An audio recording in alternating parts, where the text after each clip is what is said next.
അസ്സലാമു അലൈക്കും വറഹ്മത്തുള്ളാഹി തആല വബറകാതുഹു. ബിസ്മില്ലാഹ് അൽഹംദുലില്ലാഹ് സ്വലാത്തു വസ്സലാമു അലാ അഷ്റഫിൽ മുർസലീൻ വഅലാ ആലിഹി വസഹ്ബിഹി വസല്ലം. നബി സല്ലല്ലാഹു അലൈഹി വസല്ലമ തങ്ങളുടെ ബാല്യകാല ജീവിതത്തെക്കുറിച്ച് പറയുമ്പോൾ, ഒരു കുട്ടി മിണ്ടിപ്പറയാൻ തുടങ്ങുന്നത് മുതലാണ് അവൻ്റെ ബാല്യം തുടങ്ങുന്നത്. ഭാവിയിൽ താൻ ആരാകുമെന്ന് പ്രകടിപ്പിച്ചു തുടങ്ങുന്ന കാലമെന്നാണ് മനഃശാസ്ത്രകാരന്മാർ ഇതിനെക്കുറിച്ച് പറയുന്നത്. എന്നാൽ നബി സല്ലല്ലാഹു അലൈഹി വസല്ലമ തങ്ങളുടെ ബാല്യം ഇതിൽ നിന്നേറെ വ്യത്യസ്തമാണ്. ശിശു ആയിരിക്കുമ്പോൾ തന്നെ ബാല്യലക്ഷണങ്ങൾ നബി സല്ലല്ലാഹു അലൈഹി വസല്ലമ തങ്ങളിൽ പ്രകടമായിരുന്നു. അബ്ബാസ് ബിൻ അബ്ദുൽ മുത്തലിബ് ഒരിക്കൽ തങ്ങളോട് പറയുന്നുണ്ട്, നബിയെ, എന്നെ ഇസ്ലാമിലേക്ക് ആകർഷിച്ചത് തൊട്ടിൽ പ്രായത്തിൽ ഞാനൊരിക്കൽ അങ്ങ് കാണാൻ വന്ന സമയത്ത് അങ്ങ് ചന്ദ്രനെ നോക്കി വിരൽ കൊണ്ട് എന്തൊക്കെയോ ആംഗ്യം കാണിച്ച് സംസാരിക്കുന്നതായി ഞാൻ കണ്ടു. ഇത് കേട്ട നബി സല്ലല്ലാഹു അലൈഹി വസല്ലമ തങ്ങൾ പറഞ്ഞു, അതെ, ഞാൻ അന്ന് ചന്ദ്രനോട് സംസാരിക്കുമായിരുന്നു.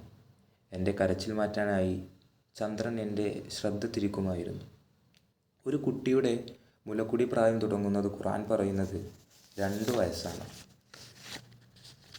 നബി സല്ലല്ലാഹു അലൈഹി വസല്ലമ തങ്ങൾ കൃത്യം 2 വയസ്സാകുമ്പോൾ തന്നെ മുലകുടി നിർത്തിയിരുന്നു. അറബികൾക്കിടയിൽ അക്കാലത്ത് ഒരു നടപ്പു രീതി ഉണ്ടായിരുന്നു. പ്രസവിച്ച കുട്ടികൾക്ക് മുല കൊടുക്കാനായി മറ്റു സ്ത്രീകളെ ഏൽപ്പിക്കുക എന്നത്. അത്തരത്തിൽ നബി സല്ലല്ലാഹു അലൈഹി വസല്ലമ തങ്ങൾക്ക് 8 സ്ത്രീകൾ മുല കൊടുത്തിട്ടുണ്ട്. ഒന്നാമതായി പെറ്റുമ്മ ആമിന ബീവി റളിയല്ലാഹു അൻഹ തന്നെയായിരുന്നു.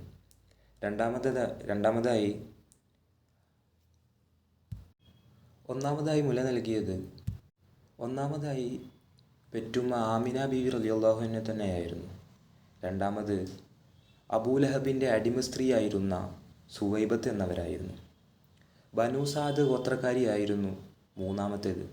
4ഉം 5ഉം 6ഉം ബനു സുലൈം ഗോത്രക്കാരികളായിരുന്നു. 7ാമത്തേത് ഉമ്മു ഫർവ എന്നവരായിരുന്നു. 8ാമത്തേത് പ്രസിദ്ധമായ ഹലീമ ബീവി ആയിരുന്നു. ഹലീമ ബീവി ഇതിലേക്ക് വരുന്നതിന് പിന്നിൽ വലിയ ചരിത്രമുണ്ട്. ഹലീമ ബീവിയും മറ്റു കുറച്ച് സ്ത്രീകളും കൂടി മക്കയിലേക്ക് കുട്ടികൾ എടുക്കാൻ വേണ്ടി വന്നു. കൂടെ വന്ന എല്ലാ സ്ത്രീകൾക്കും ഓരോ കുട്ടികളെ കിട്ടി. അവസാനം ഹലീമ ബീവി മാത്രം ബാക്കിയായി. അങ്ങനെ അവസാനമായി ഉണ്ടായിരുന്നത് ഒരു അനാഥമായ കുട്ടി മാത്രമായിരുന്നു. അനാഥമായതുകൊണ്ട് തന്നെ നബി തങ്ങളെ ആരും സ്വീകരിക്കാൻ തയ്യാറായിരുന്നില്ല. കാരണം കുട്ടികളെ ഏറ്റെടുക്കുന്നതിലൂടെ അവർക്ക് പാരിതോഷികമായി എന്തെങ്കിലും ലഭിക്കും. അനാഥമായതുകൊണ്ട് തന്നെ അതുണ്ടാവില്ല. ഹലീമ ബീവി തൻ്റെ ഭർത്താവിനോട് പറഞ്ഞു, ഒരു കുട്ടിയെയും ഏറ്റെടുക്കാതെ ഞാനിനി തിരിച്ച് നാട്ടിലേക്ക് വരുന്നില്ല. അതുകൊണ്ട് ഈ യതീമായ കുട്ടിയെ ഞാൻ ഏറ്റെടുക്കുകയാണ്. ഇത് കേട്ട ഭർത്താവ് സമ്മതം മൂളുകയും ചെയ്തു. ശേഷം ഹലീമ ബീവി കുട്ടിയെ പോയി കണ്ടപ്പോൾ പാലിനേക്കാൾ വെളുത്ത വസ്ത്രത്തിൽ പച്ച പരവതാനിൽ കിടക്കുന്ന സുന്ദരമായൊരു കുട്ടി. ബീവി കുട്ടിയെ ഏറ്റെടുത്ത് മുല നൽകി. കുട്ടി വലത്തെ ഭാഗത്തുനിന്ന് മാത്രമായിരുന്നു പാൽ കുടിക്കുന്നുണ്ടായിരുന്നത്. ഇത് ഇമാം അഹ്മദ് ബിൻ മുഹമ്മദ് ഖസ്തലാനി ഇമാമിൻ്റെ ഗ്രന്ഥമായ അൽ മവാഹിബുൽ ലദുനിയയിൽ ഈ ചരിത്രം കാണാവുന്നതാണ്.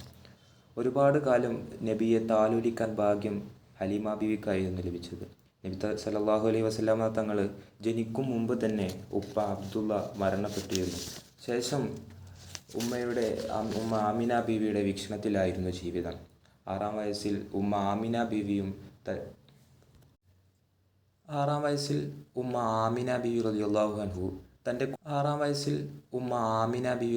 അൻഹു തൻ്റെ കുടുംബക്കാരെ കാണാൻ വേണ്ടി ബനു നജ്ജാറിലേക്ക് നബി സല്ലല്ലാഹു അലൈഹി വസല്ലമ തങ്ങളെ കൊണ്ടുപോയി. ഈ വിരുന്നുകാലം ഏറെ മുതിർന്നിട്ടും നബി സല്ലല്ലാഹു അലൈഹി വസല്ലമ തങ്ങൾ ഒരു കൊച്ചു കുട്ടിയെ പോലെ പറയുന്നുണ്ടായിരുന്നു.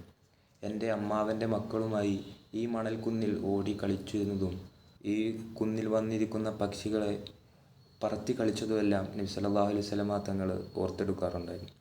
ഈ യാത്രയിൽ തിരിച്ചു വരുമ്പോൾ അബവ എന്ന സ്ഥലത്ത് വെച്ചാണ് ഉമ്മ ആമിന ബീവി റളിയല്ലാഹു അൻഹ വഫാത്താകുന്നത്. പിന്നീട് അനാഥമായി തിരിച്ചു വന്ന നബി സല്ലല്ലാഹു അലൈഹി വസല്ലമ തങ്ങളെ ഉപ്പാപ്പ അബ്ദുൽ മുത്തലിബാണ് നോക്കിയത്.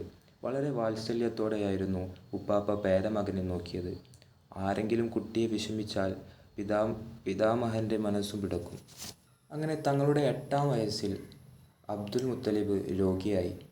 ആ സമയത്ത് അബ്ദുൽ മുത്തലിബ് പ്രിയ മകൻ അബൂ ത്വാലിബിനെ വിളിച്ച് നബി സല്ലല്ലാഹു അലൈഹി വസല്ലമ തങ്ങളെ ഏൽപ്പിക്കുകയായിരുന്നു. ശേഷം അവർ വഫാത്തായി. പിന്നീട് നീണ്ട കാലം എളാപ്പയായ അബൂ ത്വാലിബിൻ്റെ വീക്ഷണത്തിലായിരുന്നു തങ്ങളുടെ ജീവിതം.